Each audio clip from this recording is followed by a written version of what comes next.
I've written one book, 40 Codorus Street, Book One, Surviving Unpredictabilities. I think the book is released in October 2020. And what I wanted my listeners and my readers to know is that the book is for anybody on any street in the world who has been through what I've been through. This is going to be generational history that I think my children will be able to share over and over again. I think my main audience is anyone who's a teen, has been a teen mother on up to whatever age. There are many grandparents raising their children now, raising their grandchildren now. There are many people out there thinking that they cannot make it. I'm here to tell you that you can. I have never had to raise any of my children's children. I mean, I'm fortunate about that. I think the right person to write this book is me because I actually lived this life that I write in 40 Codorus Street. I came up with the idea of talking about my life from the beginning of my life, and that's where it started at. The process of writing this book was like a little shaky. I mean, I've been wanting to write a book for a long time.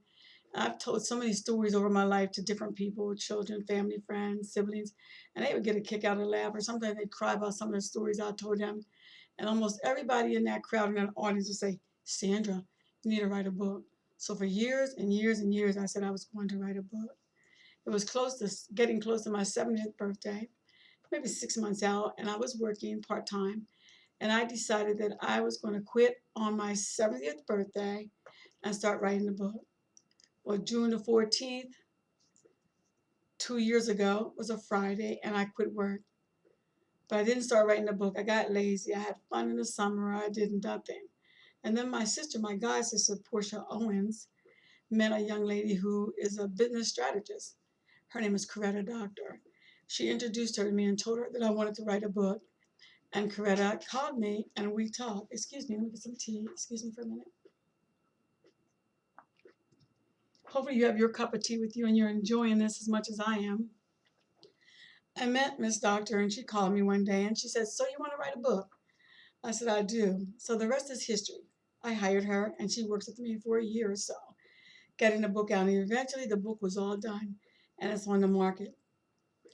It was only part of my story. It was an introduction of who Sandra was. It was just an introduction of where I was coming from and what I was. I subsequently finished that book, as I stated, and I wrote book two, 480 Codorus Street, Trials and Tribulations.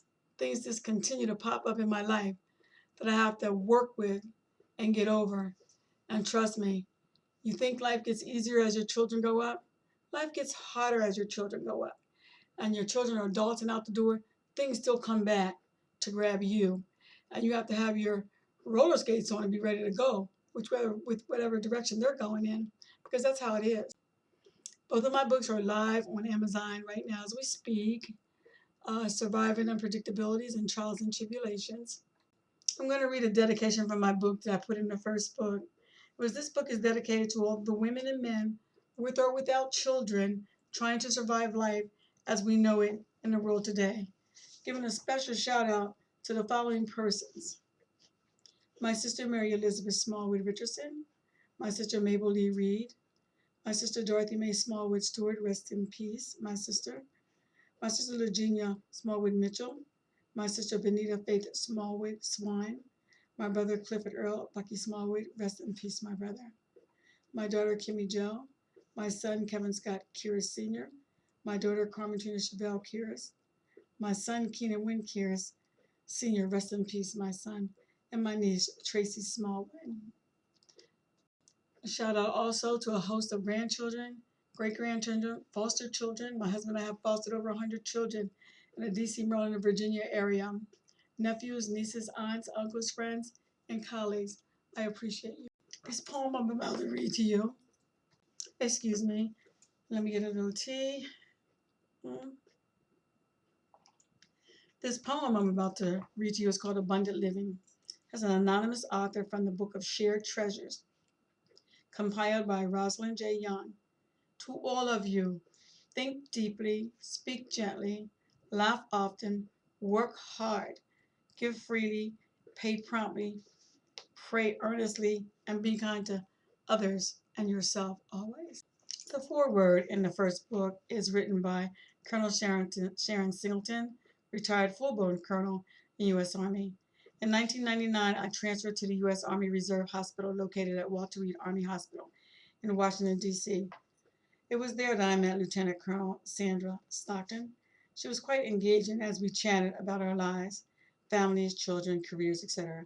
We were both lieutenant colonels and connected easily. I found her to be very smart and strong.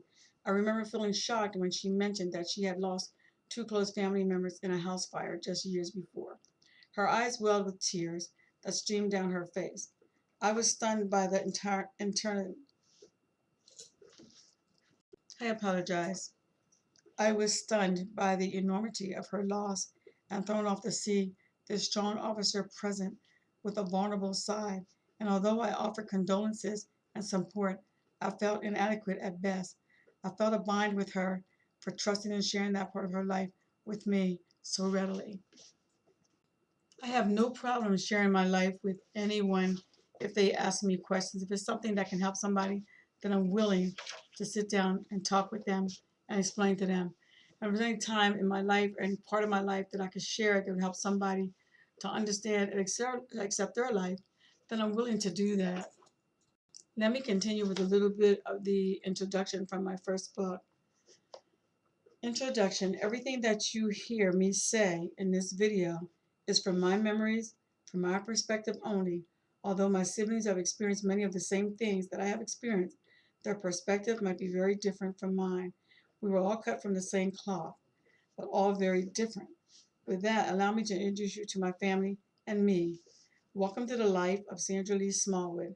I was born June 14th, 1949 at York Hospital, York, Pennsylvania at 2:50 in the morning on Flag Day. My nickname is Lou, given to me later on by Mom. Dot is my mom Dot. It was a windy, cloudy day with temperatures of 77 degrees Fahrenheit. My parents, Dorothy Mae Jackson Smallwood, Dot, and William Jr. Smallwood, were adding me to their family of three. I had an older sister already at home. Mary Elizabeth was 18 months older than I. Dot and I had to stay in the hospital for 3 days since that was the hospital policy. In the early days, we called our parents by their first name. We never questioned it. It was just our way of life. It allowed time for the two of us to become acquainted. One could say it was the beginning of an unbreakable bond between Dot and me. They say that we choose our parents before birth. I certainly chose Dot. I've always felt close to her and imagined the bonding started in the hospital bed, which eventually led to us being lifelong friends. It was soon time for Dot and William to take me home to meet Mary Elizabeth. Our home at 40 Codorus Street was beautiful, red brick detached home with a large concrete front porch.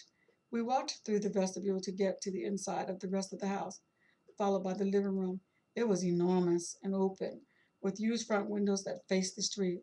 The next room was the dining room, with a small pot-bellied closed stove, a dining room table and 6 chairs, and a china cabinet, with lots of pretty trinkets and glass dishes.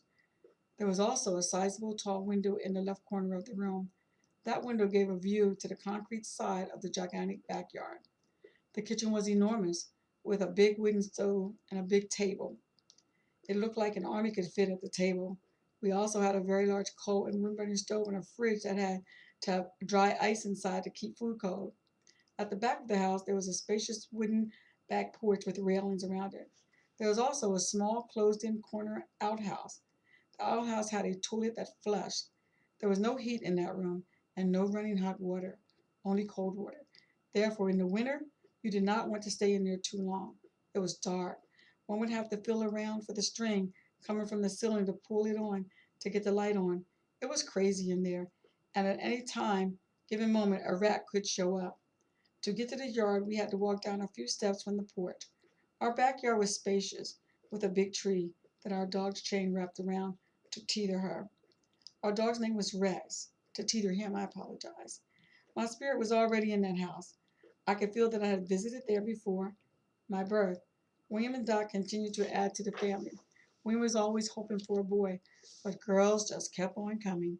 Mabel Lee, no nickname, came to join us on of 1950. Dorothy May joined us in July of 1951.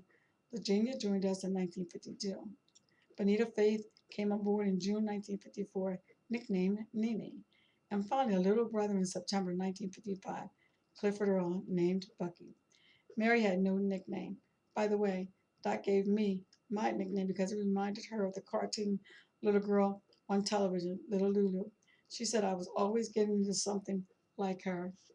Now I will read the first chapter on the next episode. Hope you enjoyed my reading. See you soon. Bye.